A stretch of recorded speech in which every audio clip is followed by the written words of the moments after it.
On March the 10th, 2012, an Italian oil tanker ran aground on a rocky cliff in Sicily, just off the coast of one of the world's most cherished cities, Syracuse. The captain had lost control of the vessel during a massive storm, forcing him to abandon ship as it crashed against the rocks. The accident triggered one of Italy's most dramatic and dangerous helicopter rescues to save the 19 crew on board. A year and a half later, Dutch and Italian Salvagemasters came to the rescue to cut up the wreck and take it away for scrap in order to restore this beautiful stretch of Mediterranean coastline.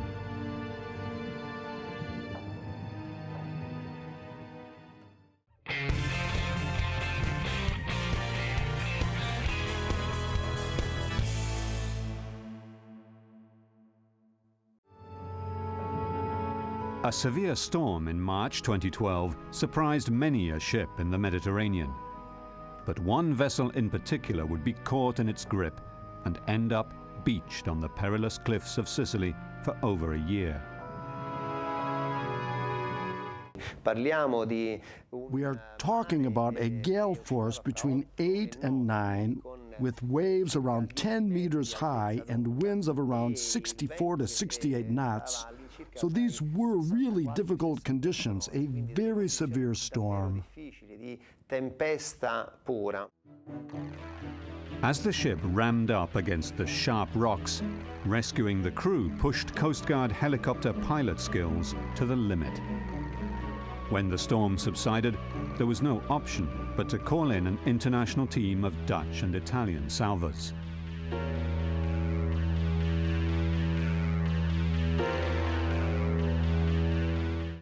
The whole operation is directed by a salvage master.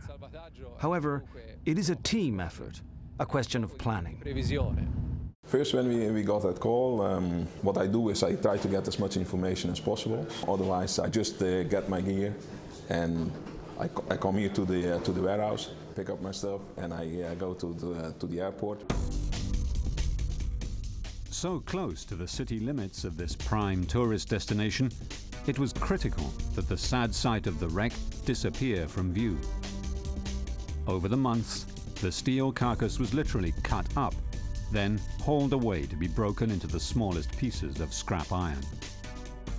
The structure was, let's say, to coin a phrase, attacked. It was a bit like lions attacking their prey.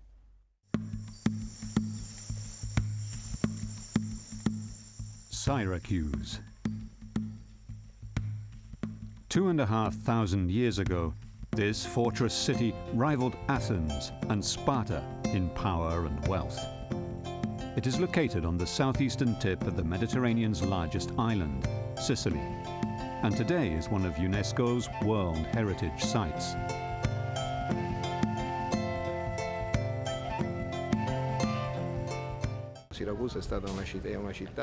Syracuse is a city where even today people come to study our history and our archaeological sites. We have the largest Greek theatre in the world.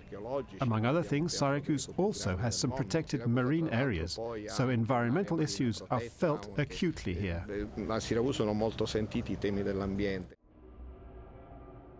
But there is another side of this part of Sicily that tourists rarely see.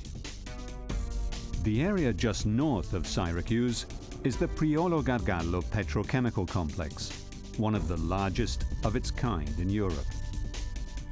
It is also one of Italy's most polluted sites, on the national list of environmental cleanup priorities. The discovery of petroleum in the 1950s triggered an economic boom in Sicily, with refineries and petrochemical plants of some of the world's energy giants springing up all along the coast. Pipelines stretch out into the sea for tankers to fill up.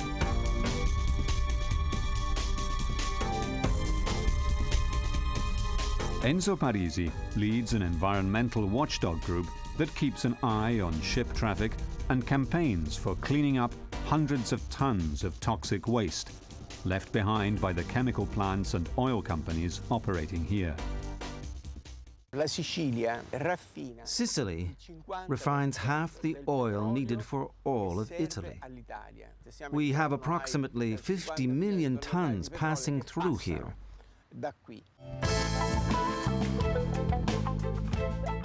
On the morning of March the 10th, 2012, an oil tanker belonging to Rome-based oil transport company Augusta II was returning from having taken a load of crude oil to Porto Marghera, near Venice. The company transports 7 million tons of oil and gas products annually, chartered to some of the biggest multinational energy groups in the world. It was returning to here in Augusta, just north of Syracuse, where it would then load another shipment.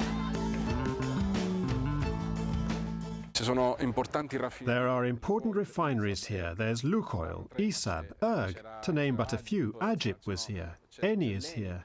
They refine the petroleum, process it, and then transport it to the north of Italy by way of these oil tankers. But that day, a nasty storm was brewing in the Ionian Sea. High winds and rain lashed the coast and whipped up huge waves. A storm of such magnitude hadn't been seen in eastern Sicily in decades. This ship left Porto Marghera on the 8th of March after delivering a cargo of refined crude oil. On its way back, it sailed into a storm that had already been announced in the weather bulletin, and according to the magistrates, the captain hadn't paid enough attention, had underestimated the importance of this forecast of bad weather, which was already awful. Port authorities were struggling to take care of the ships already seeking safety in their ports, and warned the tanker to head back out to safer waters. A situation like this, as the fishermen confirm, had never been seen before. The waves were so high and so massive that they crashed over both quaysides protecting the bay. It was weather that hadn't been seen here in the last 50 or 60 years. As soon as they arrived near the port of Augusta, the control tower on the mainland advised them not to come into port because it wasn't possible. One, because there were already 30 ships sheltering inside the protected area of the port. Two, because it would have been impossible, because the sea was just far too rough. The captain, however, motored on, convinced he could weather the storm and get into port.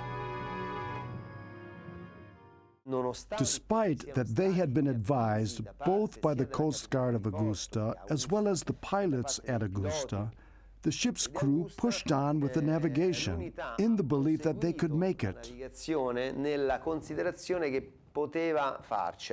As the captain tried in vain to regain control of his vessel, the storm worsened and the jagged volcanic cliffs drew closer.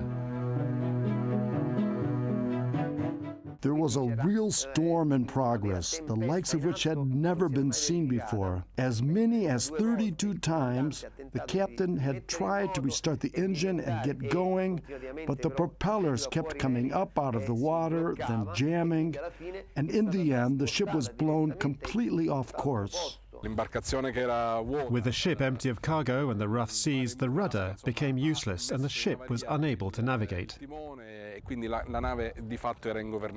The boat drifted and completely smashed against the rocks. The Mayday was sent out at the last minute, so we had to come to the rescue with our helicopters, which were the only ones at this point that could attempt a sea rescue of the crew on board the ship.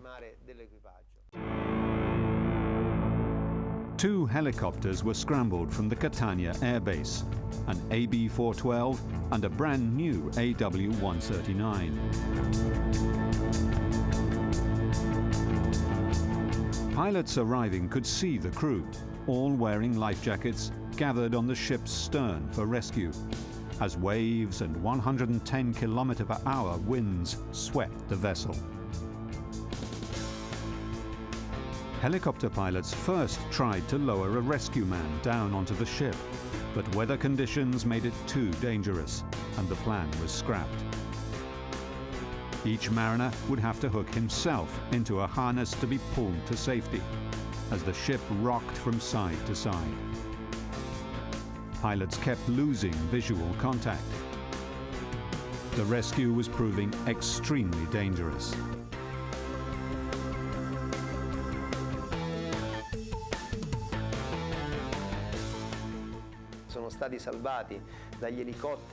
All 19 were saved by the Coast Guard helicopters that, in hovering, that is, by staying right above the ship, were able to lower a harness using a winch and then one by one lift all 19 men into the helicopters. The last one up, of course, was the captain. On land, tension was rising. 2 hours later, all 19 members of the crew had been brought to safety. It was one of the Mediterranean's most spectacular and dangerous sea-to-air rescues of modern times. The shaken sailors were transported into Syracuse for medical treatment. They were, of course, cold and afraid. They were hungry, exhausted. The situation was really dramatic. But the oil tanker was now firmly stuck and would stay that way for over a year, as officials waded through the massive bureaucracy. This was an environmentally sensitive site and also a protected marine reserve near a UNESCO World Heritage City. It would take months of negotiations before the wreck could be safely salvaged. In March 2012, an oil tanker returning to Sicily after delivering crude oil to a port near Venice crashed into the coast while navigating through a massive storm. 19 crew members were brought to safety in one of the Coast Guard's most impressive sea-to-air rescues ever. But while all the sailors were saved, the tanker itself could not be repaired. It lay disabled just meters from the outskirts of the Sicilian city of Syracuse. The gash was enormous because the bow and the central part of the ship were completely destroyed, and this meant that right from the start, it was clear that it would have to be cut, then scrapped. On the other side of Europe, the salvage company Smith Salvage received a call to assess what could be done. Managers gathered in their Rotterdam shipyard headquarters to discuss an immediate response. Within a day it was smashed to pieces. Not to pieces, but anyhow the complete bottom ripped out. First indication, no refloating possible, so other things need to be performed. Just 2 months before, Keyes and his Smith Salvagemasters had been on another high-profile shipwreck along a beautiful Italian coastline, the Costa Concordia, which capsized off the port of Giglio in Tuscany.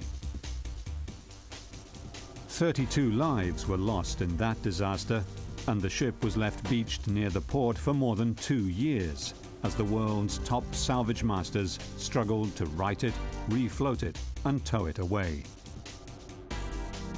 When the tanker ran aground near Syracuse, immediately there were comparisons and concerns that the shipwreck might draw similar negative attention.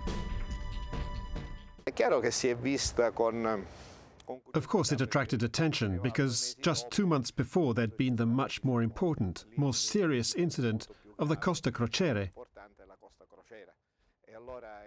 So people thought that this was the repetition in miniature of the tragedy that had struck the island of Giglio. That's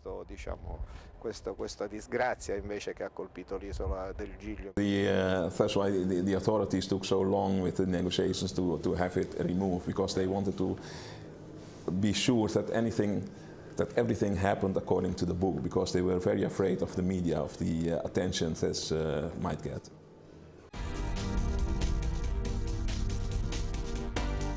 The tanker that ran aground off Syracuse had been built recently, in 2007, in the Tuzla shipyards in Turkey. That made it appealing to looters, so city officials sealed off the area to prevent anyone from climbing on board. The ship was brand new, so it was very appealing. We decided to cordon off the area in such a way that also from the land nobody could get close to it. We arranged a continuous patrol by a private security firm who was there 24 hours a day, and we put up floodlights to illuminate the area during the night to avoid any kind of problem. The stranded ship quickly became a spectacle for local residents, who rode out on the bike trail to marvel at the troubled vessel, with a 14-meter gash in its side, listing 40 degrees, and groaning against the rocks. Everything was in full view of everyone, of the people who lived in the area, who were always looking out at it, but also those who walked, cycled, jogged around there. So every day we were dealing with the public, mainly with those who lived there, but not just them, because the only bicycle path we have just happens to be right there.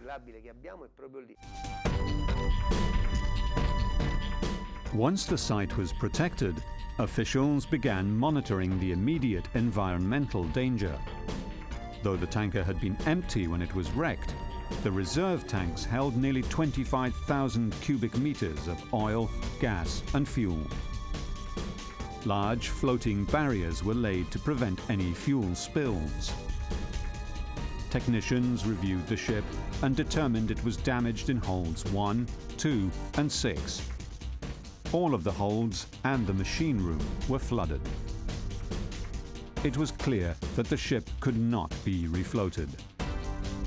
Bids went out for who would carry out the salvage. The contract was eventually won by the team from Smith Salvage, one of the world's biggest salvage companies. Smith has taken on some of the most complex salvages worldwide. They save burning ships, retrieve dangerous cargoes, and raise some of the biggest vessels on the seas today.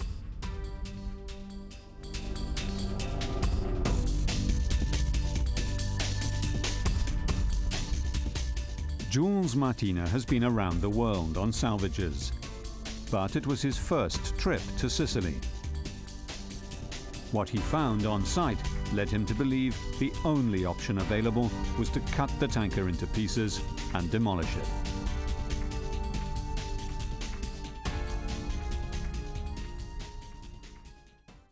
All the tanks were ruptured, and the bottom side of the vessel was severely damaged, so there was no way we could have refloated it. And that's the reason why we decided that the best solution is to cut the vessel in pieces and remove it away. So it was severely damaged.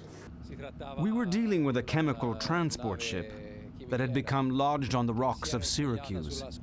The plan was to cut the ship into 7 pieces, plus the superstructure. Everywhere they go around the world, Smith always partner with local companies. In Italy, while working on the Costa Concordia, they formed a close bond with a family of historical salvagemasters from Tuscany, Neri Salvage. It seemed only natural for them to work on this salvage in Sicily together as well. They provided the vessels that we used and the sea legs, the tugboats and the sea legs, and we provided the rest of the equipment like divers and diving equipment, the chains, the slings, the bollards, all that sort of equipment that we did, and they did the vessels. These tugs in particular, but also other crafts in our fleet, are classified for salvage, which means that on board they have specific equipment like depletion pumps, water extraction pumps, and so on, to provide emergency assistance to ships in need or in difficulty.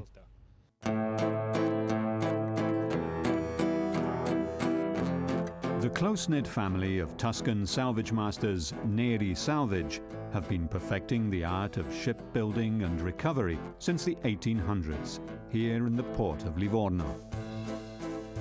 Corrado Neri is the 5th generation of his family to work in the salvage sector. His ancestors were known as among the best shipbuilders and salvers in Italy.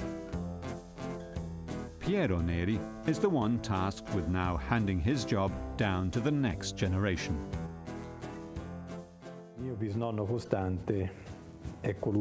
My great-grandfather, Costante, was the one who made the big step forward. He started to build the first big wooden boats, and so these wooden boats drew close to the ships, and they were able to take the cargo and offload in the canals of the port of Livorno. My great-grandfather's stroke of genius was to concentrate on one particular sector of marine services, in fact, the riskiest, but also the one with the highest profit potential. The Neri family was able to raise ships that other experts had written off as lost forever. In 1924, he carried out a major salvage operation on a Dutch ship, Rieperkerk, which had sunk outside the port of Bastia. And in contrast with the opinion of the Lloyd's experts of the time, who believed the ship could not be salvaged, we managed to salvage both the ship and its cargo. By 1924, Piero's grandfather, Tito, had built such a reputation that the family was sought out by Hollywood giant Metro-Goldwyn-Mayer to help stage epic sea battle scenes for the first silent film of Ben-Hur. Neri Salvage struck a deal with MGM to build all the ships, find all the extras, and coordinate the scenes. It was a deal that would go down in family history. Metro-Goldwyn-Mayer came to Livorno, contacted my grandfather, and wanted to reach an agreement with him. They asked Tito, "What kind of contract do you want?" And my grandpa said, "Exactly the same kind of contract you usually sign in the United States." My grandfather had never studied. He knew just a couple of words of English, but he managed to get himself a contract in which all his expenses were reimbursed, plus 20% of the film's box office takings, and he started to earn a fortune. But World War II would nearly destroy the family of courageous Italian salvagemasters. Knowing the port of Livorno would be bombed, which it was by both German and Allied forces, Tito Neri made an unthinkable calculation. He would sink his fleet to save it. My grandfather had suffered the requisitioning of a few of his ships and tugs. He decided to sink all the ones he had left, so he could bring them to the surface again once the storm had passed. So that's exactly what he did. He sunk them all in the port of Livorno, and afterwards he brought them up again, and he had his fleet once more. With most of the fleet salvaged, after the war the intrepid family was in business once again. With its historic reputation and contacts throughout Italy, Neri immediately found local partners to help the salvage and demolition in Sicily. They formed a consortium to work hand in hand with Smith's Salvagemasters. But in the months ahead, this international team of experts would face some serious challenges.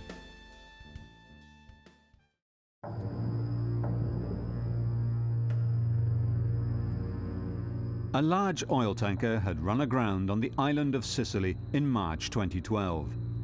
19 members of the crew had barely escaped with their lives, but the tanker remained stranded on the perilous coast near Syracuse. Quickly, contracts were secured to protect the ship, clean up the fuel, and salvage the damaged tanker. The unpredictable spring weather made the fuels sitting in the stranded oil tanker a danger to the local environment. Floating barriers were installed around the ship to contain any possible spills. Coast Guard divers verified all the conditions underwater.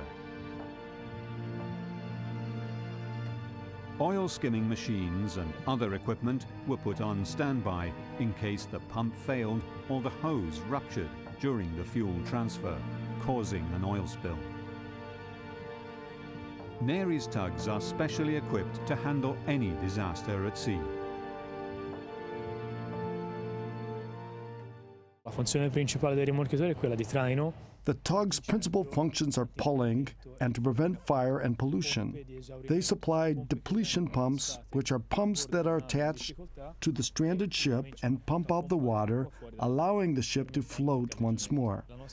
Our fleet has more than 30 vessels, which range from 3,000 horsepower up to 10,000. Fino a 10.000 cavalli di potenza.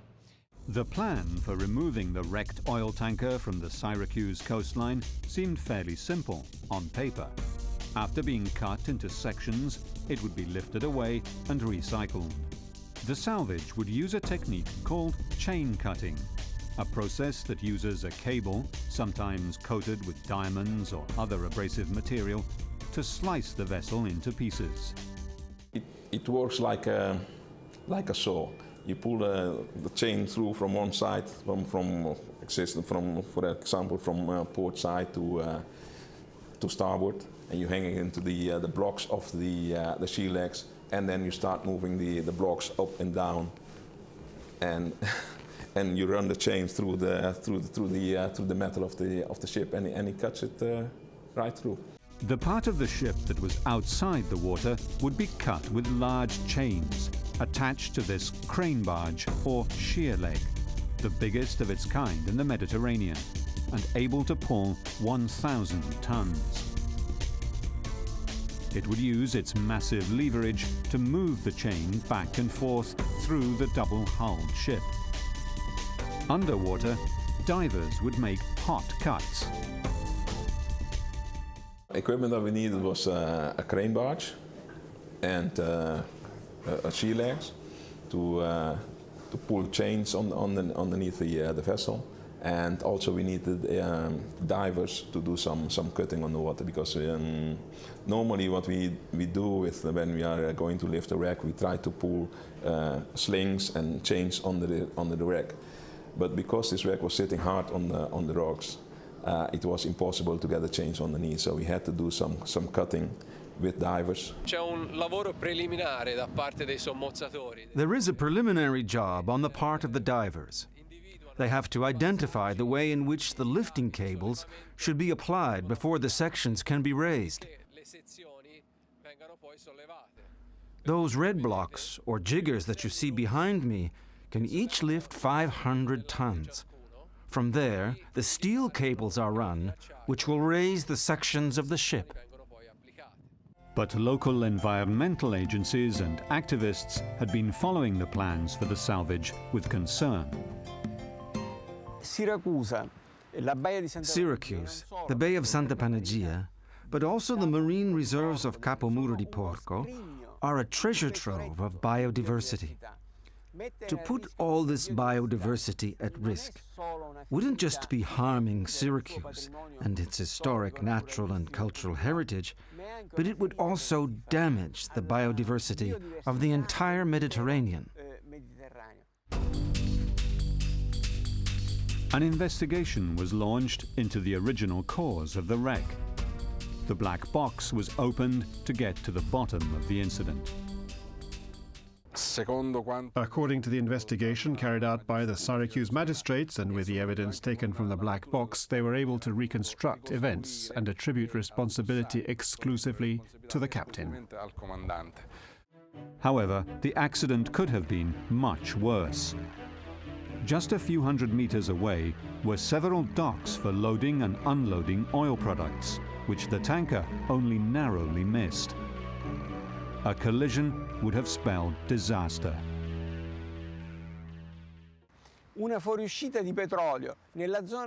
An oil leak in the area where the Magna Grecia was born.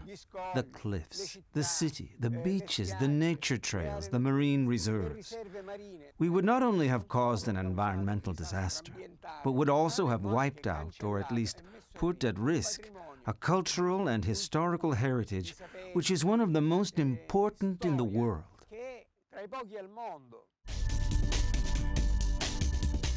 Local environmental groups were already nervous, and now it was clear that the salvage would generate both noise and debris.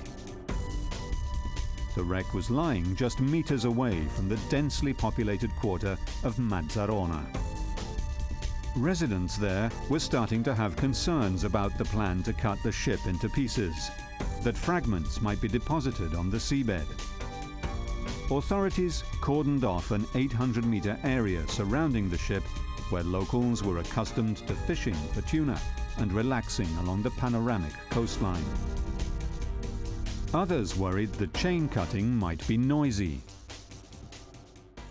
Abbiamo avuto a che fare anche con la parte relativa alla tutela dei rumori, perché We also have to address the noise, because we are near the coast where people visit, near apartments, so we have to protect the environment, not just from water pollution or air pollution through dust particles, but even noise pollution. addirittura anche dell'inquinamento acustico. La parte ambientale e di studio preliminare, sebbene sia possibile farla, The environmental part, and all the preliminary studies, as much as it is possible to do, is an urgent concern for the authorities. So salvage companies have to dedicate a lot of attention to environmental monitoring of the marine seabed to return the site to its pristine environmental condition. quanto più possibile integra per quelle che sono le condizioni ambientali. Once the necessary environmental precautions had been taken, it took Augustea and Smith workers a month and a half to pump out the fuel from the ship's engines.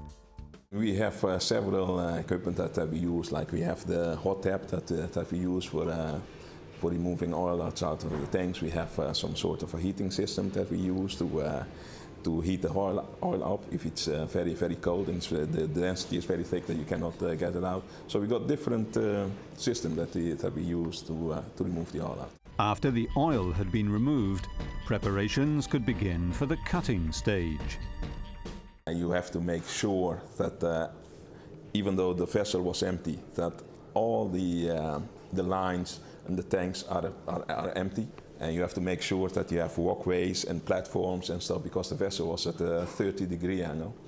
And we had to make the working area safe for the people to work there. So all these preparations take some time. It's not just to go there and do the cut and that's it.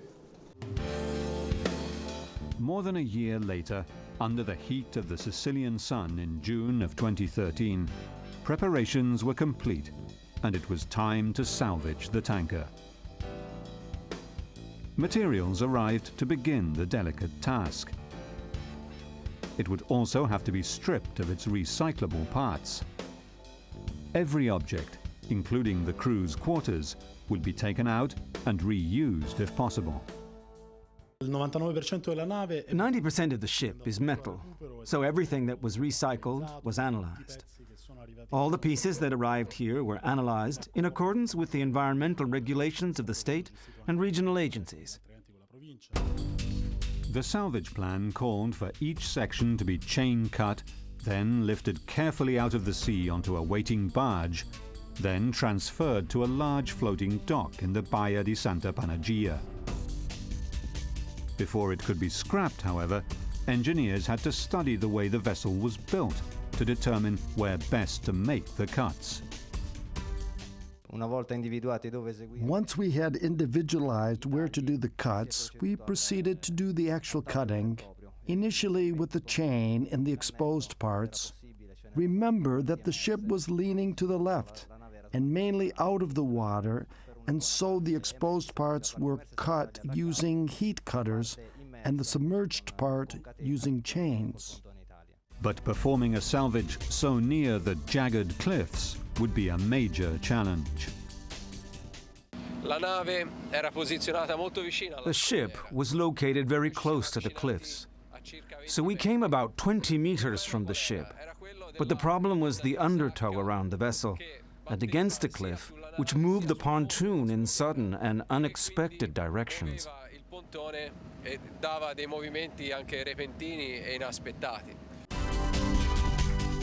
Once the initial hurdles had been overcome and work actually began, the salvage plowed forward at a swift pace. On the 20th of June, we did the first piece, and then on a weekly basis, all the other pieces from the bow to the stern. Each week, we would reduce one piece, weighing about 700 tons, in order to leave space for the next piece. The barges and cranes that would house the cable for the chain cutters and then lift the massive pieces of metal out of the sea were hauled into position by the high-tech Neri tugs.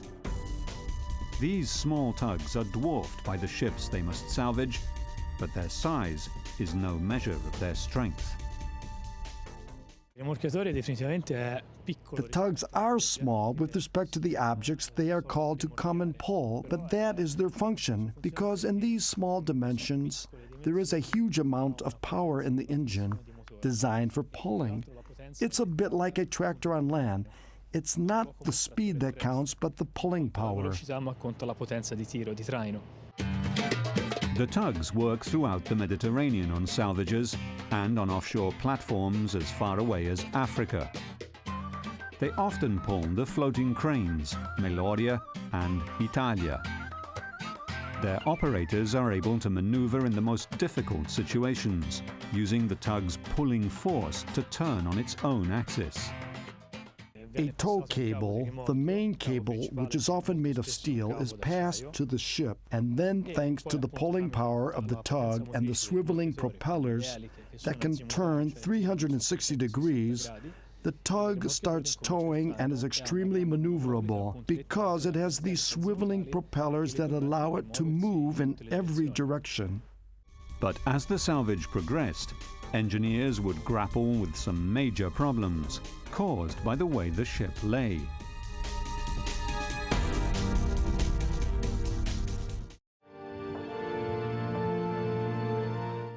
The chemical tanker had rammed up against volcanic cliffs just around the corner from the beautiful Mediterranean port of Syracuse in March 2012. The disabled vessel would need to be cut up, hauled away to another site in the Santa Panagia Bay, and demolished.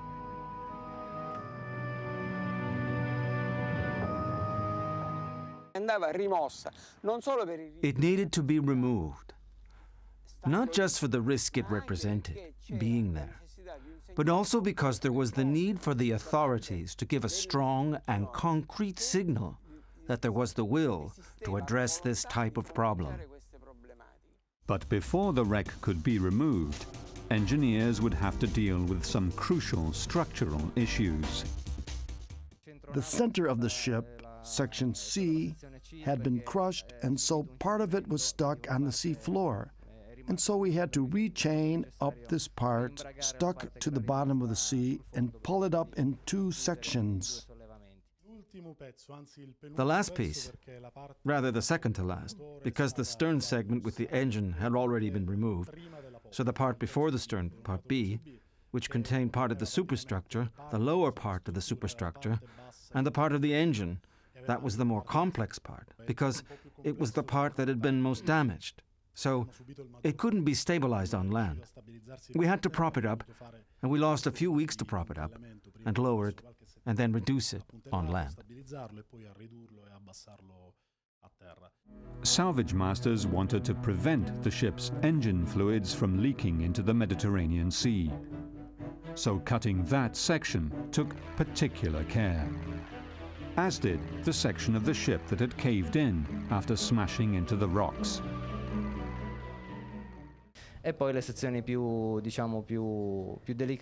Sections A and B were the most delicate as far as protecting the environment was concerned, because that is where the motor was. These sections still held pollutants, and it was impossible for the divers to clean out the fuel tank, and it still contained pollutants. But we were able to contain it and resolve it with the floating absorbent barriers. Port authorities and the Coast Guard had been keeping a close eye on the progress of the salvage. Today, like every single day since March 10, 2012, we filed a daily report indicating step by step what the situation was, what was being monitored, what the salvage activity was, what authorizations were needed, what the weather and sea conditions were on site, how many men, how many machines, and all this activity was done on a daily basis. We cut it, and it took us 4 months. The shear legs lifted all the sections of the ship and transferred them to a barge, which had been pulled by tugboats to a pontoon where the demolition yard was.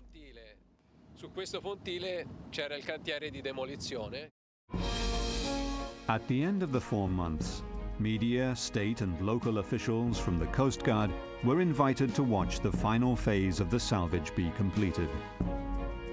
After the last sections were lifted and taken away, the coastline could finally return to its beautiful wild state.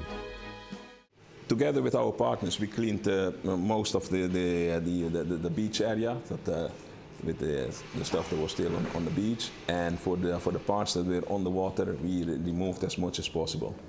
With the pieces successfully raised, just a few miles down the coast, a local company was preparing for one of its biggest ship demolitions ever. Shipbreaking is a type of ship disposal that involves breaking up the vessels for scrap recycling. The Sicilian company Caschetto had demolished dozens of wooden boats that had carried migrants over the Straits of Sicily. This job was massive in comparison. But with 3 cranes, cutters and grippers all at work, the company set out to begin tearing the tanker apart, bit by bit. Our company, Fratelli Caschetto, has a history in naval demolition, but this was a big project. We had about 20 people working in full regime. We had a lot of heavy demolition machines working. Finally, the tanker had been successfully removed from the scenic coastline of Syracuse.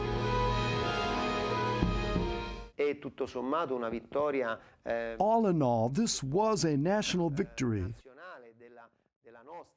In our opinion, it was a feather in the cap for Italian operational and administrative organization.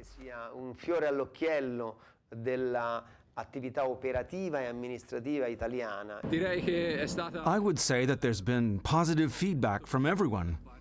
And although some said that there were risks involved, we managed to contain those risks, see them coming, and avoid them so as to ensure that the operation was completed without any problems.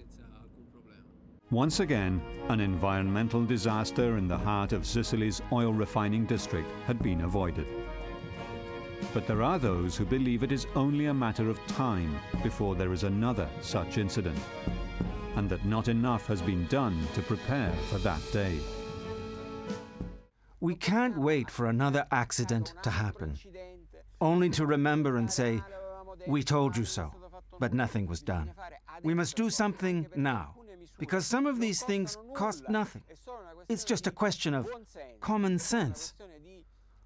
All it takes is to identify the preventive measures that need to be taken. Otherwise, we will have to tell this story once again.